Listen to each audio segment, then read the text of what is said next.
सगळेच होते इथे आणि तुमच्या समोरच सादरीकरण सुरू होतं. त्यामुळे सगळी तयारी जी आहे प्रत्येक विभागाची त्याचा आढावा घेतलेला आहे आणि जवळपास यांना दरवर्षीच आता वारकरी येतात, त्यांची गैरसोय होऊ नये यासाठी सगळं आपलं प्रशासन जे आहे हे पूर्ण सज्ज आहे. काही अडचणी असतील त्या देखील आपण दूर केलेल्या आहेत.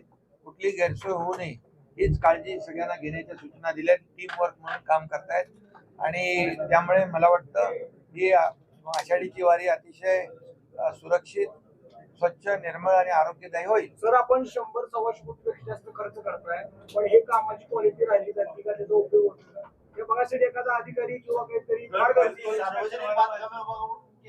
कोणतंही काम असू दे, सरकार मोठा खर्च करतोय, पण त्याची एक्सपायरी 15 दिवस राहत नाही. नाही, या बाबतीमध्ये कलेक्टर इकडे आहेत. मी आता तुमच्या समोरच सांगतो, जे काही कामं झालेली आहेत त्याचं ऑडिट केलं पाहिजे आणि त्याचं ऑडिट करून जे काही कामं पैसे आपण दिलेले आहेत कामासाठी त्यामुळे थर्ड पार्टी ऑडिट करू आपण त्याचं आणि त्यामधून इथून पुढे कुठल्याही परिस्थितीमध्ये कुठल्याही निधीचा दुरुपयोग होणार नाही याची काळजी घेऊ. सर, आज आपण पाहणी केली, वारकऱ्यांनी काय नेमक्या प्रतिक्रिया दिल्या? वारकरी आनंदात आहेत, खुश आहेत. फक्त ते ह्याच्यामध्ये गेलो होतो आम्ही आपल्या दर्शन रांगेमध्ये पत्रा शेड मध्ये, तर तिकडे त्यांनी सांगितलं आम्हाला थोडं बसायची व्यवस्था केली तर बरं पडेल. तर मंदिर व्यवस्थापन समितीला आम्ही सांगितलेलं आहे तर ते ताबडतोबीने काही डेकोरेटर जे आहेत त्यांच्याशी बोलून ती व्यवस्था जी आहे ती करतील. ॲम्ब्युलन्सची आवश्यकता होती, ती ॲम्ब्युलन्स पण त्यांना आपण त्या ठिकाणी ज्या काही मशिनरी लागणार आहेत, जेटिंग मशीन आहे, सक्शन मशीन आहे, ती देखील त्याची व्यवस्था करण्याच्या सूचना दिलेल्या आहेत इतर महापालिकांकडून. आणि मला वाटतं रस्त्याची व्यवस्था सुस्थितीत असणं, काही खड्डे भरायचे असेल तर आरएमसीने भरायला मी सांगितले PWDला आणि कलेक्टर स्वतः त्याचं मॉनिटरिंग करतील या सगळ्या यंत्रणांचं. त्यामुळे मला वाटतं या ठिकाणी कुठलीही गैरसोय होणार नाही, कारण मागच्या वर्षापेक्षा या वेळेचं नियोजन आणि जे काही त्या नियोजनामध्ये वाढ केलेली आहे. स्वच्छते गर्दी जास्त होईल अशी अपेक्षा आहे आणि त्यामुळे आणखी 300 लोक सुमितला आम्ही वाढवायला सांगितलेले आहेत स्वच्छतेमध्ये. त्यामुळे कुठेही स्वच्छतेमध्ये कॉम्प्रोमाइज होणार नाही. फुटपाथ, रस्ते, आतली गल्लीबोळं, टॉयलेट जे आहेत ते ठेवले, त्यांना व्यवस्थित पाणी फ्लश होतंय की नाही तेही बघण्याच्या सूचना दिलेल्या आहेत.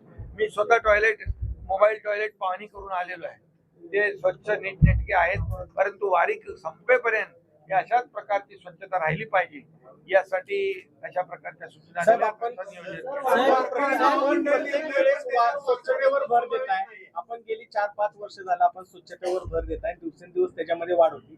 पण हा स्वच्छता करणारा एक वर्ग आहे, तो वर्ग गेली 40 वर्ष झाला हक्काची घरं मिळावीत म्हणून संघर्ष करतोय, झगडतोय. त्याच्याकडे कोणाचंही लक्ष जात नाही, फक्त घोषणा होतात. तर आपण एक म्हणजे राज्याला आपण एक संवेदनशील मुख्यमंत्री उपमुख्यमंत्री म्हणून माहिती आहे, तर त्या मेहतर समाजाला घरं मिळणार आहेत का जो पहाटे उठून ही स्वच्छता? त्याचं नियोजन आपण पुढचा जे पंढरपूर विकास आराखडा जो आहे कॉरिडॉरचा, त्यामध्ये त्यांचा समावेश केलेला आहे. तो कॉरिडॉरचे बाधित आपल्याला आता मंदिरामध्ये दर्शनानंतर भेटलेले आहे, त्यांच्यासोबत काय चर्चा झाली, आपण त्यांना काय आश्वासन? त्यांनी एवढीच भावना व्यक्त केली की आम्हाला विश्वासात घेऊन या ठिकाणी कॉरिडॉर करा, लाखो वारकरी येतात, त्यांची गैरसोय होऊ नये यासाठी आमचं देखील सहकार्य बिलकुल मिळेल.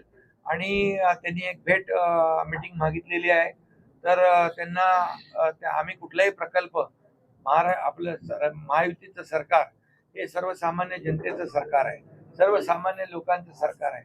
त्यामुळे आम्ही कुणावरही जोर जबरदस्ती करून कुठलाही प्रकल्प रेटून पुढे नेत नाही. आणि मी त्याला सांगितलेलं आहे की तुमचं विश्वासात घेऊन आपण करू, कारण लाखो वारकरी येत आहेत, वारकऱ्यांची संख्या वाढते. त्यामुळे जे आपण आता जागा जी आहे ती अपुरी पडते आणि म्हणून त्यासाठी सहकार्याची आवश्यकता आहे. पण हे करत असताना जे पिढ्यानपिढ्या इथं राहत आहेत, आपला व्यवसाय करतात, त्यांच्यावर देखील कुठलाही अन्याय होणार नाही. ते आषाढीच्या दिवशी काय ते आंदोलन करणार होते, पण त्यांना मी सांगितलं आषाढीची वारी पूजा निर्विघ्नपणे झाली पाहिजे, त्याच्यात तुमचं सहकार्य पाहिजे. तर त्यांनी तो जवळ जवळपास 10 ते 12 ठिकाणी आरोग्य शिबिरं घेतली जायची, त्याची संख्या आता कमी झालेली आहे, त्याचा भाविकांना चांगला लाभ होतात.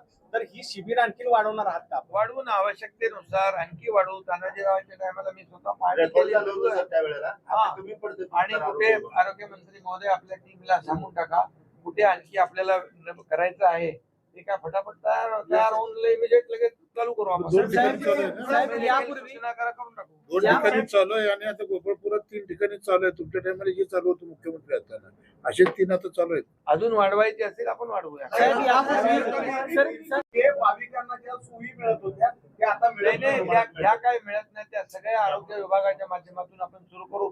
म्हणून आरोग्य मंत्र्यांना घेऊन आलोय आणि ते अनुभवी आरोग्य मंत्री साहेब, यापूर्वी उजनीधरणातून पंढरपूरच्या चंद्रभागा नदीमध्ये 4 पाळ्या सोडल्या जायच्या. मात्र आता सोलापूरची जी समांतर पाईपलाईन जी झालेली आहे त्याच्यामुळे एकच पाळी यावेळेस मिळाली. त्याच्यामुळे भविष्यात उजनीकाठचा जो शेतकरी आहे नदीकाठचा तो देखील अडचणीत येणार आहे आणि चंद्रभागेमध्ये देखील भाविकांना पाणी कमी पडणार आहे. उद्या कॉरिडॉर होणार आहे, लाखो लोक येणार आहेत. अशा परिस्थितीमध्ये याचं कॉरिडॉरच्या माध्यमातून सगळं नियोजन जे आहे आपल्या प्रपोज आराखड्यामध्ये आहे. त्यामुळे कुठेही काही कमी होणार नाही याची आपण काळजी घेतो. सर, वारकरी महामंडळ यापूर्वी हा? वारकरी महामंडळ घेतलं आणि सगळ्या वारकरी नाही. नुसतं वारकरी महामंडळ नाव आहे, अधिकारी नाहीये सगळे. बरं बरं, ठीक आहे. त्याच्या बाबतीमध्ये नक्की विचार करू. मुख्यमंत्री महोदयांशी मी स्वतः बोलतो आणि या बाबतीमध्ये आपण गेली 7 ते 8 वर्ष झालं मंदिर समिती तीच आहे. आता हे आषाढीला तर त्यांना काम करू द्या.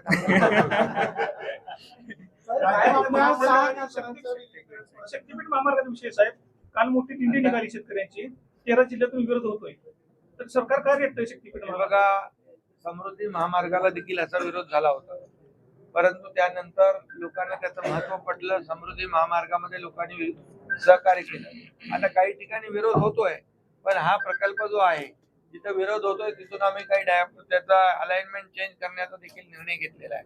परंतु जिथं लोकांना कळतंय की बाबा याचा फायदा होणार आहे तिथं लोक येत आहेत स्वतःहून पुढे. सर, राज्यातला सर्वात मोठा पक्ष आता सगळ्यात जास्त खासदार आपल्याकडे आहेत. पुढचं देवाकडे काय आम्ही देवाकडे कुठला आशीर्वाद पाहिजे? हे बघा, देवाकडं मागणं आम्ही हेच मागतो की हे बळीराजाला सुखी ठेव, शेतकरी आमचा अन्नदाता आहे, चांगला पाऊस पडू दे, सगळ्यांचं म्हणजे समृद्ध होऊ दे. शेतकरी बळीराजा, कधी पण आम्ही शेतकऱ्यासाठी बळीराजा हा आमचा सगळ्यात महत्वाचा घटक आहे. आणि म्हणून मी नेहमी म्हणतो सरकारच्या तिजोरीवर पहिला अधिकार बळीराजाचा आहे आणि त्याला सुखी करण्याचं साकडं घातलेलं आहे. 2029 ला महाराष्ट्रातल्या सर्व जनतेला सुखी करणं, महाराष्ट्राचा विकास भरभराट होऊ द्या अशा प्रकारचं परमेश्वराकडे, पांडुरंगाकडे साहेब, आपण 2029 ला साठी पावसात भिजताय आणि दुसऱ्या बाजूला देवाच्या नावाने, रामरक्षाच्या नावाने आंदोलन केलं जातं. कसा फरक आहे? आपण एका बाजूला पावसात भिजत आज वारकऱ्यांचा संवाद साधला, त्यांच्या अडी अडचणी जाणून घेतल्या. रामरक्षा हे फक्त बेगडी प्रेम आहे, हा दिखावा आहे. ज्यांनी राम भक्ताला चोर म्हटलं, राम भक्ताला हरामखोर म्हटलं, आता ते आता राम रक्षा करायला लागले. आता त्यांनी त्यांच्या पक्षाची रक्षा करण्यासाठी ते राम रक्षा करतात. आज जास्ती काय राजकीय कलेक्टर साहेबांनी निर्णय घेतला, जी आर काढला, परंतु अनेक लोकप्रतिनिधी आग्रह करतात की आमच्या कार्यकर्त्यांना सोडा म्हणून. आज आपण उपमुख्यमंत्री असताना देखील मुखदर्शन घेतलं. आपला हा दर्श इतर लोकप्रतिनिधी घेतील का? आपण सगळ्यांनी काय घेतला पाहिजे. मी मगाशीच म्हणालो की इथं व्हीआयपी आम्ही कोणी नाही, इथला व्हीआयपी हा पांडुरंगाचा वारकरी आहे. सर, आणि कॅनवाय बंद करायला कॅनवाय बंद करायला. बनवाय म्हणून मी मगाशी आलो तर आम्ही सांगितलं 4-5 गाड्या थोडा बाकीला बंद कर. नाही, सर, नाही, अजून अडचणी येणार. कलेक्टर आहेत, कलेक्टर SP याचं मॉनिटरिंग करतील, ज्या माध्यमातून वारकऱ्यांना कुठली गैरसोय होणार नाही. मागच्या वेळेस आलो तर आम्ही ते बुलेट गाडीवर गेलो. आता गर्दी नव्हती जास्ती म्हणून आम्ही गाड्यांनी गेलो, परंतु कुठल्याही परिस्थितीमध्ये वारकऱ्याला त्रास होणार नाही, त्याची गैरसोय होणार नाही. जबाबदारी सरकारची आहे आणि प्रशासनाची आहे, ते आम्ही पार पाडू.